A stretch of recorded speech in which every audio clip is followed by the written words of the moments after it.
Kita berdoa. Kasih karunia dan damai sejahtera dari Allah kita dan anaknya Tuhan Yesus Kristus yang menyertai kamu sekalian. Amin. Firman Tuhan pada hari ini tertulis di dalam kitab Injil Yohanes pasal 8 ayat 1 sampai dengan ayat yang 11. Saya akan membacakannya untuk kita sekalian. Demikianlah firman Tuhan. Tetapi Yesus pergi ke Bukit Zaitun. Pagi-pagi benar ia berada lagi di bait Allah, dan seluruh rakyat datang kepadanya. Ia duduk dan mengajar mereka. Maka ahli-ahli Taurat dan orang-orang Farisi membawa kepadanya seorang perempuan yang kedapatan berbuat zina. Mereka menempatkan perempuan itu di tengah-tengah, lalu berkata kepada Yesus, "Rabi, perempuan ini tertangkap basah ketika ia sedang berbuat zina. Musa dalam hukum Taurat memerintahkan kita untuk melempari perempuan-perempuan yang demikian. Apakah pendapatmu tentang hal itu?" Mereka mengatakan hal itu untuk mencobai dia, supaya mereka memperoleh sesuatu untuk menyalahkannya. Tetapi Yesus membungkuk, lalu menulis dengan jarinya di tanah. Dan ketika mereka terus-menerus bertanya kepadanya, ia pun bangkit berdiri, lalu berkata kepada mereka, "Barang siapa di antara kamu tidak berdosa, hendaklah ia yang pertama melemparkan batu kepada perempuan itu." Lalu ia membungkuk pula dan menulis di tanah. Tetapi setelah mereka mendengar perkataan itu, pergilah mereka seorang demi seorang, mulai dari yang tertua.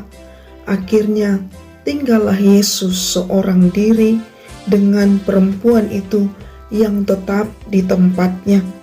Lalu Yesus bangkit berdiri dan berkata kepadanya, "Hai perempuan, di manakah mereka? Tidak adakah seorang yang menghukum engkau?" Jawabnya, "Tidak ada, Tuhan." Lalu kata Yesus, "Aku pun tidak menghukum engkau. Pergilah dan jangan berbuat dosa lagi mulai dari sekarang." Demikianlah firman Tuhan.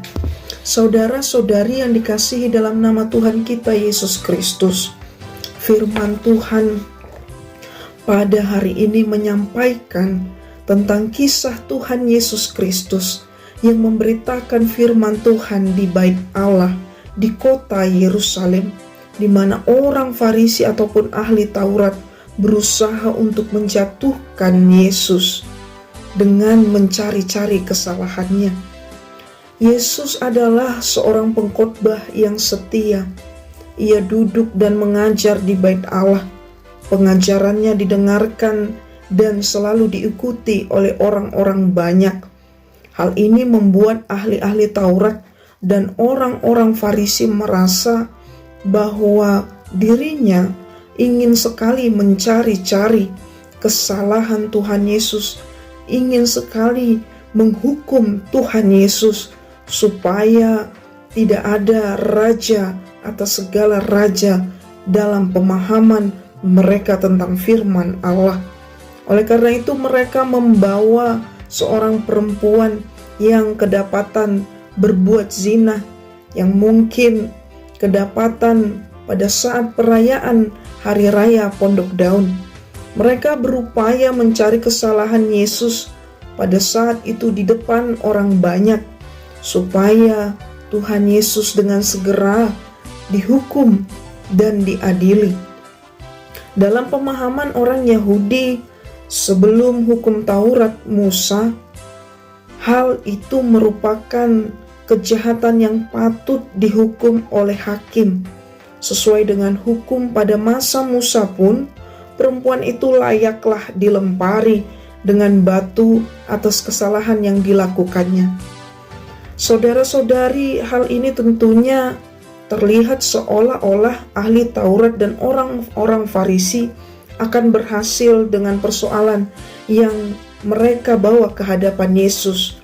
Mereka dengan bangga dan sudah memikirkan dampak dari yang mereka lakukan akan mendapatkan keberhasilan dari cara-cara jahat mereka. Mereka berpikir bila Yesus melaksanakan sesuai dengan hukum Taurat, maka mereka akan mencela Yesus sebagaimana orang yang tidak sejalan dengan dirinya sendiri, yang menerima pemungut cukai dan perempuan sundal di firman Tuhan Nats yang sebelumnya. Dia akan dianggap tidak sejalan dengan sifat-sifat dirinya sendiri, yaitu sebagai Mesias yang lemah lembut, penuh kasih, dan memberitakan tahun pembebasan melalui dirinya sendiri. Namun, jika ia membebaskan perempuan itu, Yesus dianggap sebagai musuh hukum Musa dan sahabat bagi para pendosa. Itulah pemahaman yang mereka harapkan yang akan dilakukan oleh Tuhan Yesus. Namun, Yesus tidak dengan gegabah mengambil suatu tindakan. Yesus dengan penuh kehati-hatian berdiam dan kemudian menulis sesuatu di tanah. Namun, ketika Yesus menulis di tanah dan dia diam, mereka terus bertanya-tanya dan mendesak Yesus untuk menjawab. Kemudian Yesus menjawab, "Barang siapa di antara kamu tidak berdosa, hendaklah ia pertama melemparkan batu kepada perempuan itu." Luar biasa cara Tuhan Yesus. Dia keluar dari koridor yang tidak menjebak dirinya, yang tidak menjatuhkan dirinya sendiri. Yesus berupaya untuk melakukan hal-hal yang tidak menjerumuskan dirinya dan tidak melukai orang lain. Namun, yang terjadi apa, saudara-saudari? Kita lihat dalam firman Tuhan itu, mereka pergi satu persatu.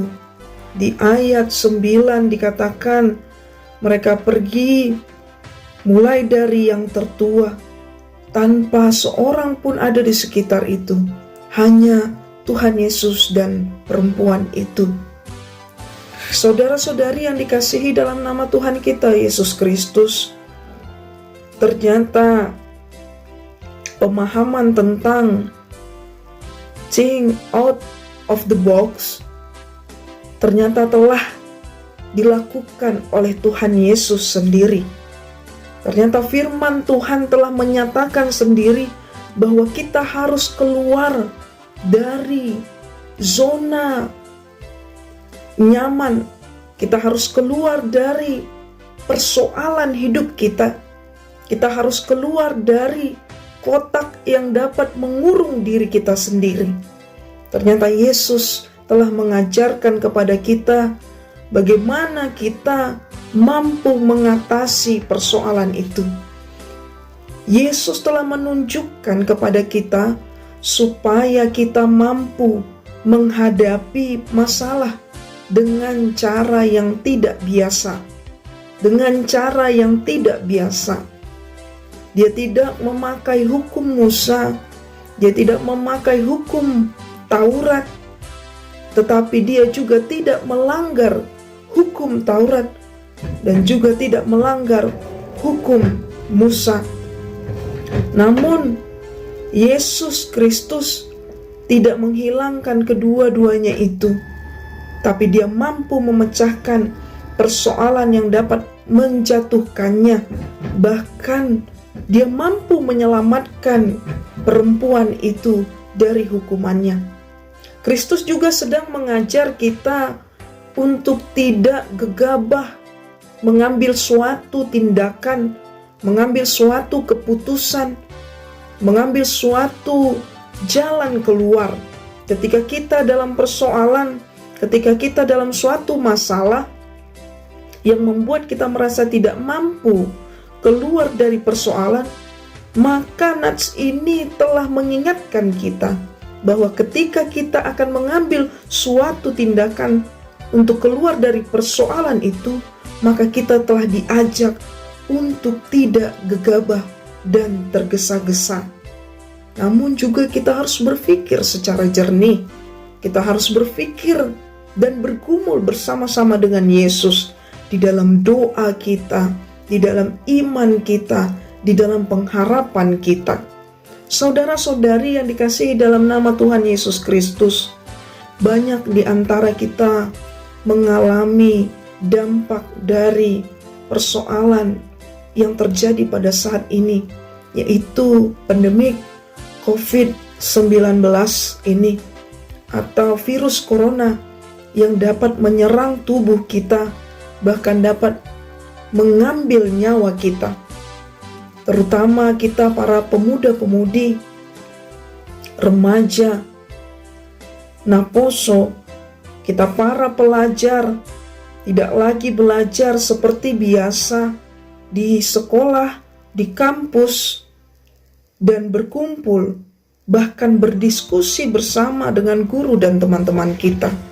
Kita sekarang banyak yang belajar di rumah, banyak yang belajar di rumah kita masing-masing, bahkan di kos-kosan kita belajar, bahkan tidak mampu pulang kembali ke rumah karena situasi, kondisi yang dapat membahayakan diri kita juga keluarga kita, bahkan orang lain. Hal ini membuat diri kita merasa kita tidak mampu menghadapi itu. Terkadang kita buntu, terkadang kita merasa bosan, terkadang kita merasa jenuh dengan kondisi situasi yang terjadi pada saat ini.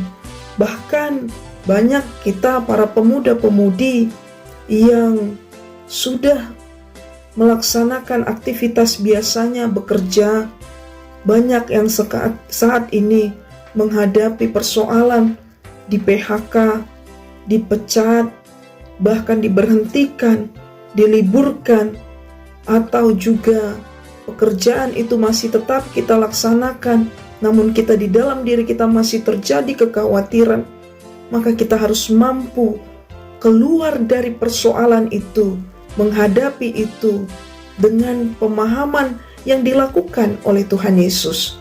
Dengan tenang, dengan jiwa yang damai, Dia mampu menunjukkan dirinya sebagai Mesias.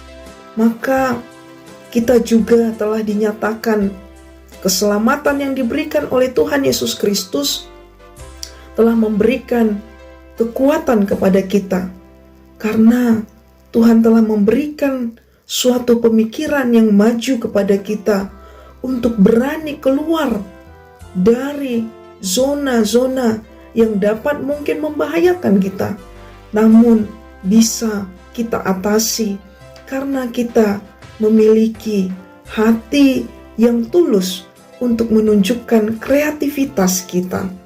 Bahkan mungkin ada yang mencari pekerjaan menjadi terhambat, maka kita pun harus diajarkan kembali bagaimana kita mampu berkreativitas dengan talenta yang diberikan Tuhan kepada kita. Bila kita mampu memiliki beberapa talenta bernyanyi, maka kita dipakai Tuhan untuk memuji namanya dengan suara kita. Mampu berkreativitas, bila kita mampu menjahit, maka kita dipakai untuk berkreativitas menyelamatkan orang-orang dengan menjahit masker untuk melindungi diri kita, bahkan orang lain. Mari kita contoh hidup Yesus yang tidak hanya menyelamatkan dirinya keluar dari persoalan itu, tapi juga mampu menyelamatkan orang lain di kehidupannya itu sendiri. Pekerjaan yang terbengkalai, bahkan pernikahan pun, saat ini para pemuda-pemudi Naposo yang berencana menikah di tahun ini, mungkin mulai dari awal bulan 1 hingga bulan 6 ke depan, mungkin akan mengalami ketertundaan pernikahan itu, maka kita pun tidak boleh terpuruk dalam persoalan itu, tetapi bagaimana kita mampu tetap bersuka cita dan menunjukkan diri kita bahwa Yesus telah mengajarkan kita harus mampu keluar dari persoalan hidup itu. Karena itu, saat ini kita dikuatkan kembali dan dimotivasi kembali, bukan karena motivasi oleh para motivator-motivator secara duniawi, tetapi motivasi dari firman Tuhan itu sendiri. Firman Tuhan itu sendiri melalui Tuhan Yesus Kristus, melalui nats firman Tuhan saat ini, pemuda-pemudi dimampukan untuk berpikir kreatif dan berani menghadapi tantangan. Karena kegagalan bukanlah sesuatu yang gagal. Pandemi COVID-19 bukanlah akhir dari segala kehidupan, namun awal untuk membuka kreativitas yang baru, maju, dan berguna bagi diri sendiri, bahkan orang lain. Amin. Kita berdoa. Terima kasih Tuhan, buat kasih dan karunia yang Kau berikan. Kami bersyukur karena berkat yang Kau berikan kepada kami Tuhan. Kami bersyukur firman-Mu menguatkan kami, memampukan kami keluar dari persoalan kami. Karena itu Tuhan, ajari kami, para pemuda-pemudi-Mu, mampu menghadapi persoalan di masa pandemi COVID-19 ini. Tuhan yang baik, kami mohon kepadamu untuk memberikan yang terbaik bagi pemuda-pemudi dan orang-orang yang di sekitar. Ajari para pemuda-pemudi Tuhan agar mampu berkreativitas dan mampu menghasilkan yang baik bagi dirinya, bahkan orang lain. Dosa kesalahan yang kami perbuat ampunkan Tuhan, agar kami dapat disebut sebagai anak-anak-Mu. Dalam nama Yesus Kristus kami berdoa dan mengucap syukur. Amin.